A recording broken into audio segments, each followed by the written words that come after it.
The milkmaid and her pail. एक दूध वाली गायों का दूध दुहने के लिए बाहर गई हुई थी और अपने सिर पर दूध की चमचमाती बाल्टी को संतुलित करके खेत से लौट रही थी। जैसे जैसे वह आगे बढ़ रही थी, उसका मन आने वाले दिनों के ख्यालों में व्यस्त था। यह बढ़िया गाढ़ा दूध, उसने सोचा, मुझे मथने के लिए बहुत सारी मलाई देगा। मैं जो मक्खन बनाऊंगी उसे बाजार ले जाऊंगी और उससे जो पैसे मिलेंगे उनसे मैं सेने के लिए बहुत सारे अंडे खरीदूंगी। कितना अच्छा होगा जब वे सभी अंडे से निकल जाएंगे और आंगन बढ़िया छोटे चूजों से भर जाएगा। फिर जब मई का दिन आएगा तो मैं उन्हें बेच दूंगी और उससे मिले पैसों से मैं मेले में पहनने के लिए एक सुंदर नई पोशाक खरीदूंगी। सभी युवा पुरुष मेरी ओर देखेंगे, वे आएंगे और मुझसे प्रेम करने की कोशिश करेंगे। जब वह सोच रही थी कि वह इस मामले को कैसे सुलझाएगी, तो उसने अपना सिरनामे हिलाया और दूध की बाल्टी जमीन पर गिर गई और सारा दूध बह गया और उसके साथ मक्खन, अंडे, चूजे, नए कपड़े और ग्वालन का सारा अभिमान भी गायब हो गया। वह बहुत निराश हो जाती है और रोने लग जाती है। इसके बाद वो रोते रोते अपनी माँ के पास जाती है तो उसकी माँ उसे यही समझती है कि बेटा, don't count your chickens before they hatch, यानी कोई भी काम पूरा होने से पहले ख्याली पुलाव नहीं बनाने चाहिए। कहानी से सीख, काम पूरा होने से पहले ख्याली पुलाव मत बनाओ। The ugly duckling. बदसूरत बत्तख की कहानी। गर्मियों के दिन थे। शाम के समय एक बत्तख झील के पास ही पेड़ के नीचे अपने अंडे देने के लिए अच्छी जगह ढूंढी थी। उसने वहां पर 5 अंडे दिए। उसने देखा कि उसके 5 अंडों में से एक अंडा सबसे बहुत अलग है, जिसे देखकर वो बहुत परेशान रहने लगी। उसने अंडों से बच्चों के बाहर आने तक का इंतजार किया। फिर एक सुबह उसके 4 अंडों में से 4 नन्हे बच्चे बाहर आ गए। वो सभी बहुत सुंदर थे और प्यारे थे, लेकिन उसके 5वें अंडे से अभी तक बच्चा बाहर नहीं आया था। बत्तख ने कहा कि यह 5वें अंडे का बच्चा उसका सबसे सुंदर बच्चा होगा, तभी वह बाहर आने में इतना ज्यादा समय ले रहा है। एक सुबह वह 5वां अंडा भी फूट गया। उसमें से एक बदसूरत बत्तख का बच्चा निकला। बत्तख का यह बच्चा अपने बाकी चारों भाई बहनों से बहुत बड़ा और बदसूरत था। यह देखकर बत्तख माँ बहुत उदास हो गई। उसे उम्मीद थी कि शायद कुछ दिनों बाद वह बदसूरत बत्तख भी अपने भाई बहनों की तरह सुंदर हो जाएगा। कई दिन बीत जाने के बाद भी वह बत्तख बदसूरत ही रहा। बदसूरत होने की वजह से उसके सारे भाई बहन उसका मजाक भी उड़ाते थे और कोई भी उसके साथ नहीं खेलता था। तुम बड़े अजीब हो, हमारे साथ मत खेलना। तुम अगली डकलिंग हो, अगली डकलिंग, अगली डकलिंग। उसके दोस्तों का ऐसा व्यवहार देखकर मदर डक ने समझाने की कोशिश भी की। वो बहुत गुस्सा हुई और उन लोगों को अच्छी फटकार और डांट लगाई ताकि उन्हें समझ आए कि डकलिंग अगली नहीं है, उनकी सोच ही खराब है। तुम लोगों की हिम्मत कैसे हुई इसे अगली डकलिंग कहने की? हर कोई अपने आप में खूबसूरत होता है, तो खबरदार अगर इसे ऐसा कहा दोबारा तो, समझे? वह बदसूरत बत्तख का बच्चा बहुत उदास रहने लगा। एक दिन झील में अपनी परछाई देखते हुए वह बदसूरत बत्तख का बच्चा सोचने लगा कि अगर उसने अपने परिवार को छोड़ दिया तो वो सारे बहुत खुश हो जाएंगे। वह किसी दूसरे जंगल में चला जाएगा। अगर मुझे कोई पसंद ही नहीं करता तो मैं यहाँ से चला जाऊंगा, तब शायद ये सब खुश हो जाएंगे। यही सोचकर वह किसी घने जंगल में चला गया। जल्द ही सर्दियों आने वाली थी। हर तरफ बर्फ की बारिश हो रही थी। बत्तख का बच्चा इस तरह अपने घर से निकल गया। उसे नहीं मालूम था कि वो कहाँ जाएगा। रास्ते में उसे कई अजीब लोग मिले जो उसका मजाक उड़ा रहे थे। अरे देखो ना, ये कितना फनी है। ये बत्तख है क्या? बत्तख का ना रंग है और इसकी चोंच तो देखो, ये किस तरह से खड़ा है और हमें कैसे घूर रहा है। ये बहुत अलग है। इसी तरह दिन बीतते रहे। बारिश के मौसम आ गए। बारिश में बत्तख को कोई छांव नजर नहीं आई। तभी उसे एक भालू का घर दिखा जहां पर उसने कुछ देर ठहराव किया। बत्तख को ये बात समझ में आ रही थी कि जीवन कितना कठिन है। वहां से वह एक बत्तख के परिवार के पास गया। उन्होंने उसे भगा दिया। फिर वो एक मुर्गी के घर के पास गया। मुर्गी ने भी उसे चोंच मारकर भगा दिया। उसी रास्ते में उसे एक कुत्ते ने देखा। वाह वाह, जाओ यहाँ से। कितने अजीब हो तुम, कितने अजीब दिखते हो। पता नहीं किस परिवार से हो। चलो निकलो यहाँ से, तुम्हारे घर की तरफ जाओ और यहाँ दोबारा मत आना। बदसूरत बतख उदास मन से सोचने लगा कि वह इतना बदसूरत है कि उसे कोई देखना भी नहीं चाहता। उदास होकर वह बदसूरत बतख का बच्चा फिर से जंगल जाने लगा। तो वो वहां से भी भाग गया और फिर एक जंगल में रहने लगा। सर्दियों के दिन आ गए थे और उसके पास कोई घर नहीं था। तभी उस बतख के बच्चे को ठंड लग रही थी। उसके पास खाने पीने के लिए कुछ भी नहीं था। कुछ ही दिनों में बसंत का मौसम आ गया। अब वह बत्तख भी काफी बड़ा हो गया था। एक दिन वह एक नदी के किनारे टहल रहा था। वहां पर उसने एक सुंदर राजहंसी को देखा जिससे उससे प्यार हो गया। लेकिन फिर उसे लगा कि वह एक बदसूरत बतख है, इसलिए उसे वह राजहंसी कभी नहीं मिलेगी। शर्म से उसने अपना सिर झुका लिया। ये तो बहुत सुंदर है, मुझ जैसे बदसूरत बतख से क्या ये कभी भी प्यार करेगी? तभी उसने पानी में अपनी परछाई देखी और वह हैरान हो गया। उसने देखा अब वह बड़ा हो गया है और एक सुंदर राजहंस में बदल गया है। उसे यह एहसास हो गया कि वह एक हंस है। तभी वह अपने बाकी बतख भाई बहनों से काफी अलग था। जल्द ही उस बतख से राजहंस बने उस हंस ने हंसनी से शादी कर ली और दोनों खुशी खुशी रहने लगे। कहानी की सीख सिर्फ इतनी सी है कि सही समय आने पर हर कोई अपनी गुणों की सही पहचान कर लेता है। तभी वह अपने गुणों को पहचान कर अपने दुखों को दूर कर सकता है। ऐसी ढेरों कहानियों के लिए जरूर से सब्सक्राइब करें इस चैनल को। Happy listening.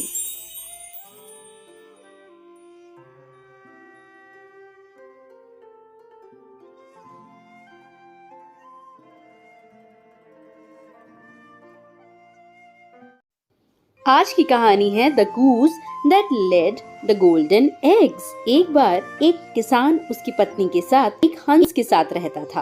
वो हंस काफी कमाल की थी। हंस रोज उस किसान को एक सोने का अंडा देती थी।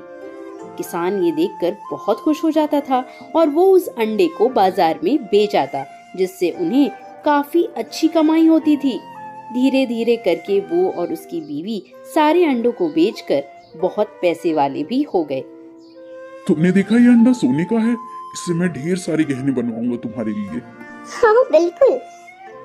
वो दोनों ही काफी अमीर हो गए और ढेर सारे गहने खरीदने लगे। देखो ये तुम्हारे लिए गिफ्ट, कैसा लगा? ये तो बहुत सुंदर है। एक दिन उनके मन में लालच आ गया और उन दोनों ने सोचा कि ये रोज रोज एक अंडा देती है, क्यों ना इस हंस को काट कर सारे अंडे बाहर निकाल लें और उसके अंदर का सारा सोना निकालकर बहुत अमीर हो जाएं। और दोनों ने मिलकर उस हंस के पेट को काट दिया। जब उन्होंने उसे मार दिया तो अंदर कोई सोना नहीं निकला। वे दोनों बहुत निराश हुए और रोए और उस शहर को छोड़कर चले गए। कहानी की सीख सिर्फ इतनी सी है दोस्तों कि लालच बुरी बला है।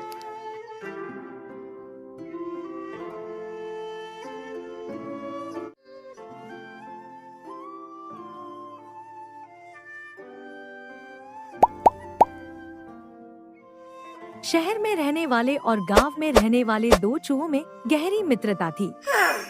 एक बार शहर में रहने वाले चूहे ने गांव के चूहे को अपने घर बुलाया। शहरी चूहा अपने ग्रामीण मित्र को उस घर में ले गया जहां वह रहा करता था। वह किसी अमीर आदमी का घर था। उसमें ही शहरी चूहे का बिल था। उतना बड़ा और सजाजा घर देखकर गांव के चूहे की आंखें चौंधिया गई। खाने की मेज देखी तो उसका मुंह खुला रह गया। एक से बढ़कर एक पकवान उस पर सजे हुए थे। शहरी चूहे ने उसे कुछ अनाज और भुट्टे के दाने दिए। अगले दिन उन्होंने पूरा शहर घुमा और रात में खाना खाने चले गए। सबसे पहले उसने प्लेट में से पनीर का टुकड़ा उठाया। उसने अभी पनीर कुतरा ही था कि शहरी चूहा चिल्लाया, भागो मित्र, बिल्ली आ रही है, जल्दी से अलमारी में छुप जाओ, नहीं तो जान से हाथ धोना पड़ेगा। पनीर छोड़ गांव का चूहा शहरी चूहे के साथ अलमारी की ओर भागा। कुछ देर तक दोनों अलमारी में छुपे रहे। बिल्ली के जाने के बाद दोनों वहां से निकले। शहरी चूहा फिर से अपने मित्र गांव के चूहे को भोजन के लिए ले गया, लेकिन डर के मारे उसकी भूख मर गई थी। शहरी चूहा उसकी हालत देख बोला, मित्र डरने की कोई बात नहीं है। वैसे यह शहरी जीवन का हिस्सा है। यहाँ यूं ही जीवन जीते हैं। लो केक खाकर देखो। गांव के चूहे ने केक का टुकड़ा ले लिया, लेकिन इसके पहले वह उसे मुंह में डाल पाता, शहरी चूहा चिल्लाया, भागो मित्र, कुत्ता आ गया है। दोनों फिर से भागकर अलमारी में जा छुपे। शहरी चूहे ने बताया कि उस घर के मालिक ने एक कुत्ता पाला हुआ है जो बड़ा भयानक है, उससे बचकर रहना पड़ता है। गांव का चूहा बहुत ज्यादा डर गया था। अलमारी से बाहर आने के बाद वह एक क्षण भी वहां नहीं रुका। वह बोला, मित्र, मुझे जाने दो। ये शहरी जीवन मुझे तो रास नहीं आता। यहाँ तो हर समय सिर पर नतरा मंडराता रहता है। इससे तो गांव ही भला। वहां पहुंचकर वह सोचने लगा, जगह वही अच्छी है जहां जीवन सुरक्षित है। शिक्षा, अमन चैन का साधारण जीवन ऐसे ऐशो आराम के जीवन से बेहतर है जो डत्रों से भरा हुआ है।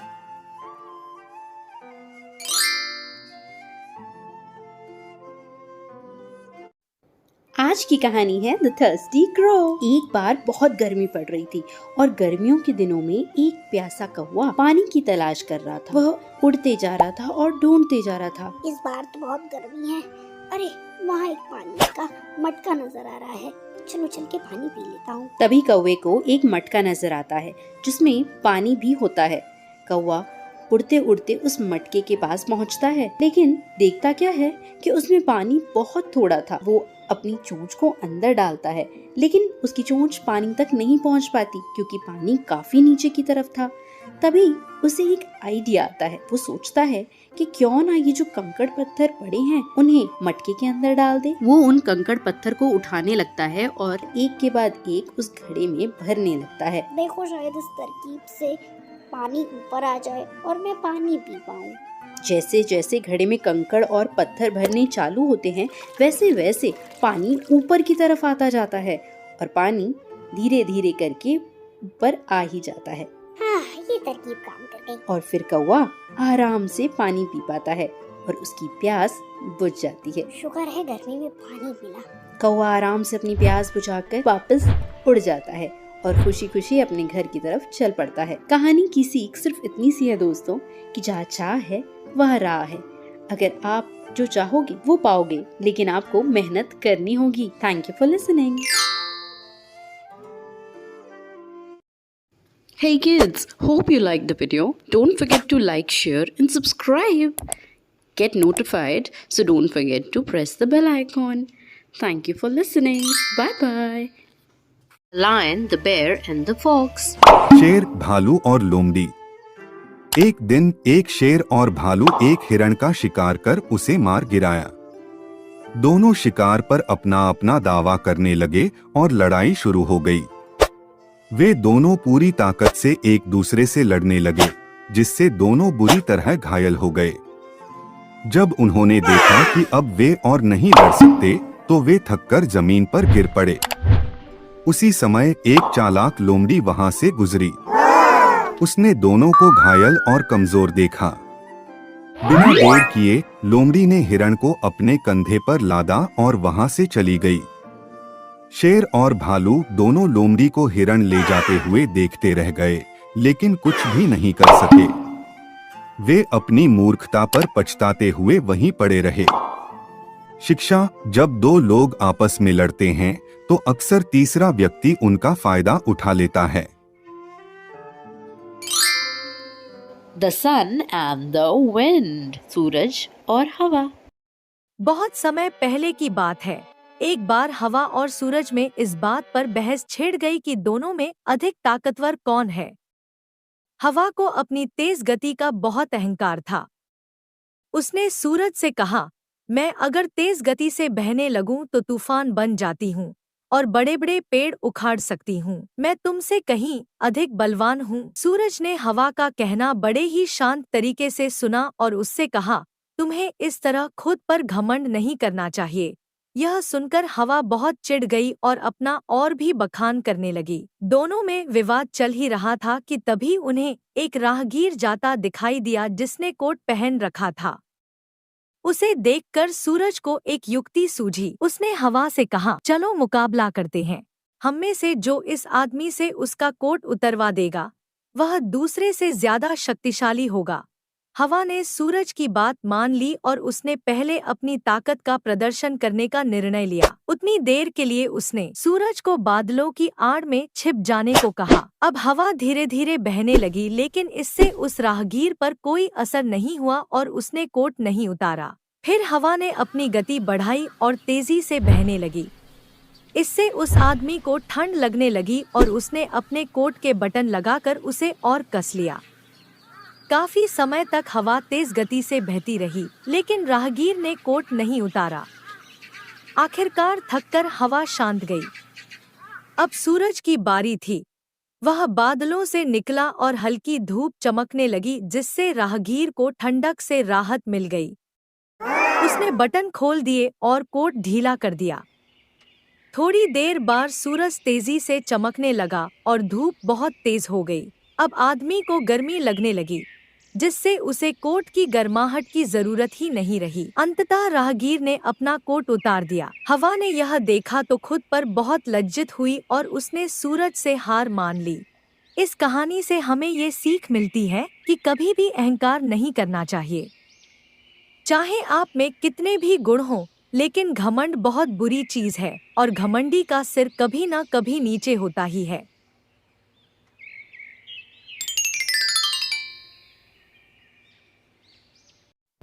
The Bear and the Travelers.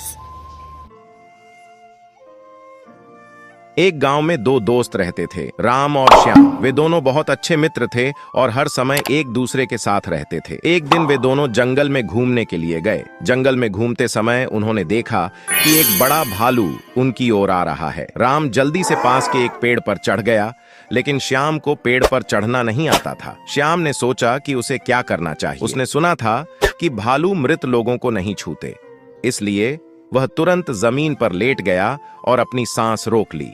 भालू श्याम के पास आया और उसे सूंघने लगा। श्याम ने अपनी सांस को रोके रखा और बिना हिले डुले लेटा रहा। कुछ देर बाद भालू वहां से चला गया। राम पेड़ से नीचे उतरा और श्याम से पूछा, भालू ने तुम्हारे कान में क्या कहा? श्याम ने उत्तर दिया, भालू ने मुझे सलाह दी कि सच्चे मित्र वही होते हैं जो संकट के समय में साथ देते हैं। सच्चा मित्र वही होता है जो मुसीबत के समय साथ न छोड़े। तो कहानी की सीख सिर्फ इतनी सी है दोस्तों, कि सच्चे मित्र की पहचान यही है जो हमारी मुसीबत के समय हमारे साथ खड़ा रहे। कहानी सिंड्रेला की। एक बार की बात है, सिंड्रेला नाम की एक साधारण और सुंदर लड़की थी। वह अपनी दुष्ट सौतेली माँ और 2 सौतेली बहनों के साथ रहती थी। सौतेली माँ उसे पसंद नहीं करती थी और उसे घर का सारा काम करवाती थी। उसकी सौतेली बहनों को कभी काम नहीं करना पड़ा। वे बस अपने फैंसी ड्रेस में घर के आसपास घूमती रहती थी।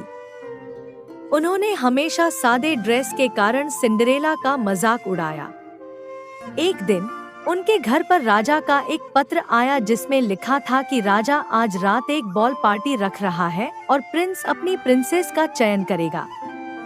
हर कोई इसे पढ़ने के लिए उत्साहित हो गया। सिंड्रेला भी बॉल पार्टी में जाना चाहती थी।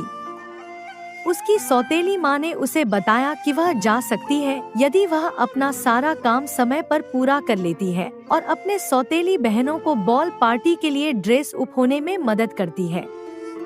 सिंड्रेला ने सारा काम उचित समय पर खत्म कर लिया था। अंत में हर बार की तरह उसे नहीं जाने दिया गया। उदास सिंड्रेला अकेली घर पर रह गई थी। वह बहुत दुखी थी कि वह बगीचे में भाग गई और कहा, इच्छाएं कभी पूरी नहीं होती हैं। कभी नहीं मेरे प्रिय बेटी, एक आवाज में कहा। सिंड्रेला को एक छोटी सी महिला जादुई छड़ी के साथ दिखी। वह उसकी परी गॉडमदर थी। वह सिंड्रेला की बॉल पार्टी पर जाने में मदद करना चाहती थी। अपने हाथ की एक लहर के साथ वह सिंड्रेला उन्होंने सिंड्रेला को एक राजकुमारी की तरह सजा दिया। उन्होंने उसे एक सुंदर नया गाउन और गिलास स्लीपर्स से सजाया।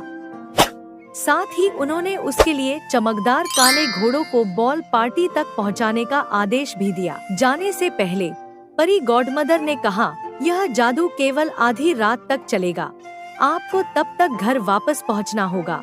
जब सिंड्रेला ने महल में प्रवेश किया तो हर कोई उसकी सुंदरता से हैरान रह गया था। वह बॉल पार्टी में सबसे सुंदर लड़की थी, यहाँ तक कि उसके सौतेले बहनों ने भी उसे नहीं पहचाना। राजकुमार ने भी उसे देखा और उसके प्यार में पड़ गया। अन्य सभी लड़कियों को उससे बहुत जलन हो रही थी क्योंकि राजकुमार पूरी रात उसके साथ नृत्य करता रहा। सिंड्रेला को इतना मजा आया कि वह लगभग भूल ही गई थी कि परी माँ ने उसे अपने जादू के बारे में क्या बताया था। हालांकि जब उसने समय देखा तो वह जल्दी से महल छोड़कर भाग गई। जल्दी में सिंड्रेला का एक गिलास स्लीपर महल की सीढ़ियों में छूट गया था। राजकुमार उसके साथ प्यार में पड़ गया था और यह पता लगाना चाहता था कि वह कौन थी। वह उससे शादी करना चाहता था।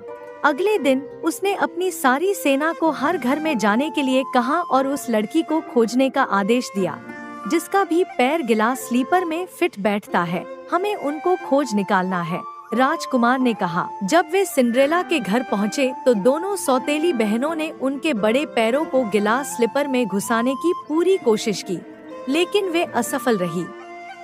अंत में जब सिंड्रेला ने गिलास स्लीपर पहना तो उसका पैर पूरी तरह से ग्लास स्लीपर में फिट हो गया था। राजकुमार ने उसे बॉल पार्टी की रात से पहचान लिया था कि सिंड्रेला ही वो स्पेशल लड़की है। उन्होंने सिंड्रेला से जल्द ही एक भव्य समारोह में शादी कर ली और वे हमेशा खुशी खुशी रहने लगे।